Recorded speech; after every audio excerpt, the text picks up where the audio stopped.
Welcome back to the channel, my people.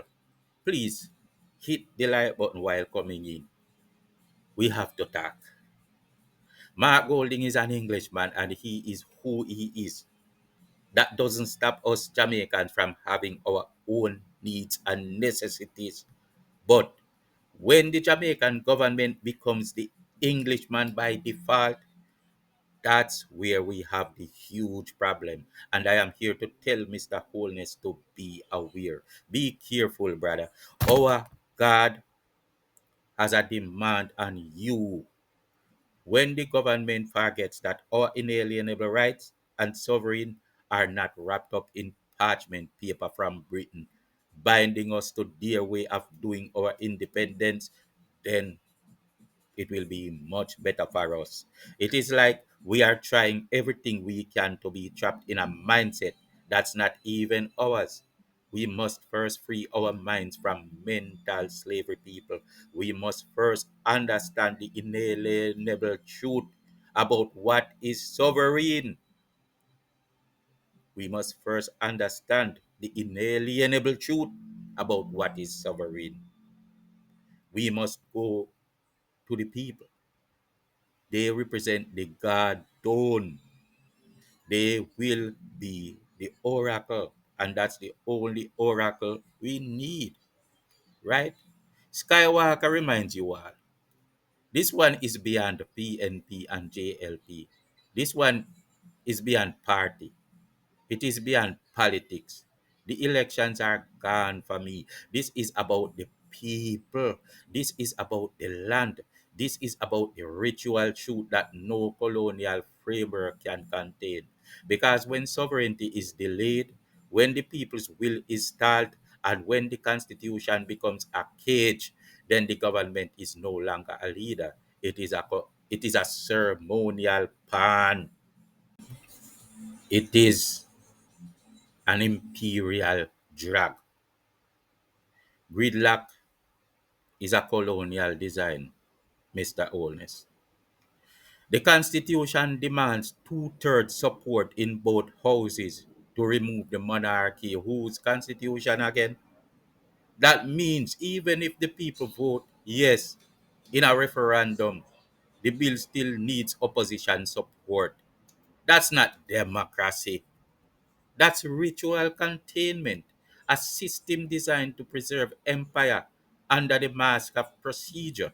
Why do you believe that the masses must have it, Mr. Prime Minister?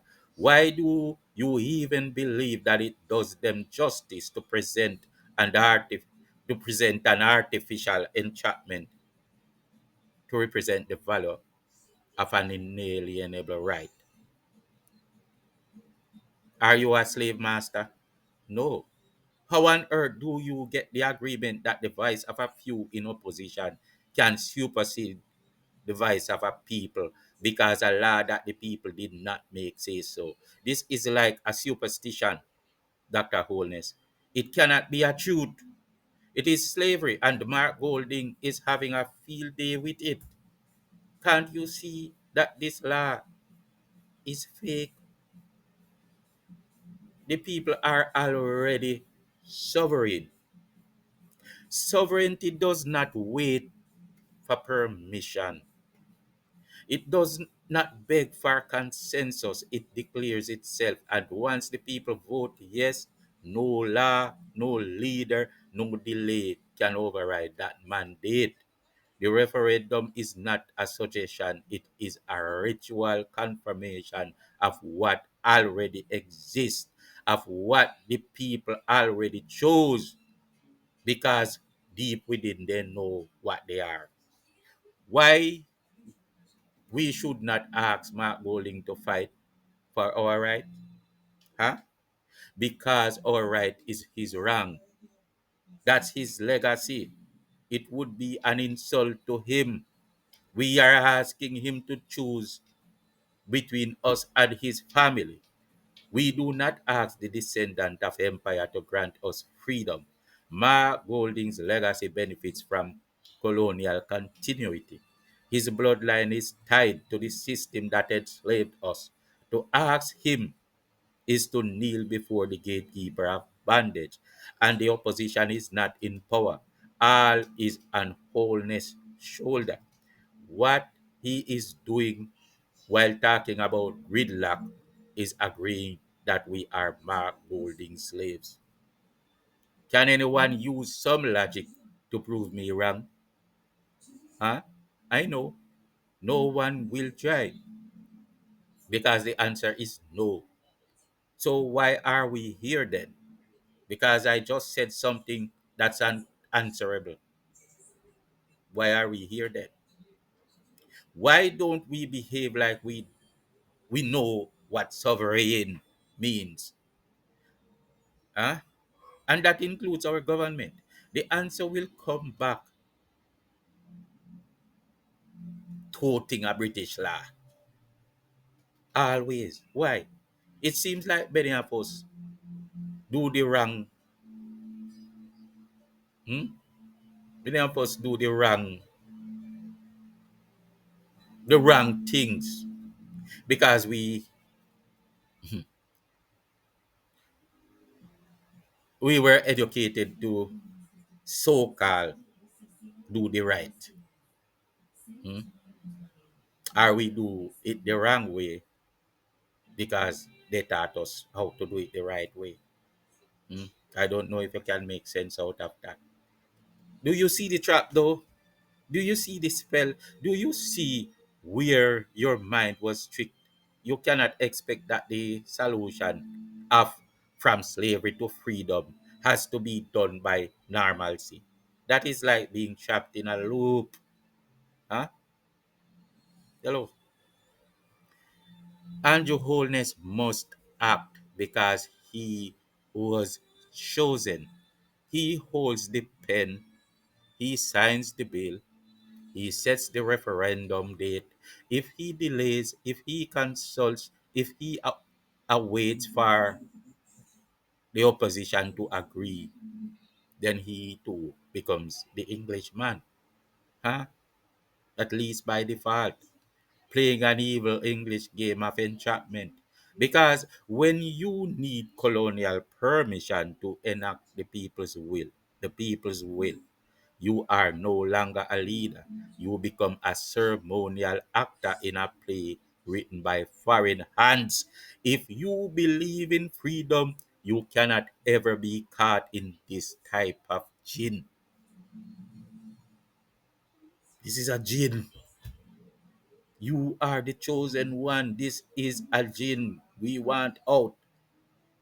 The Constitution is not supposed to be a cage.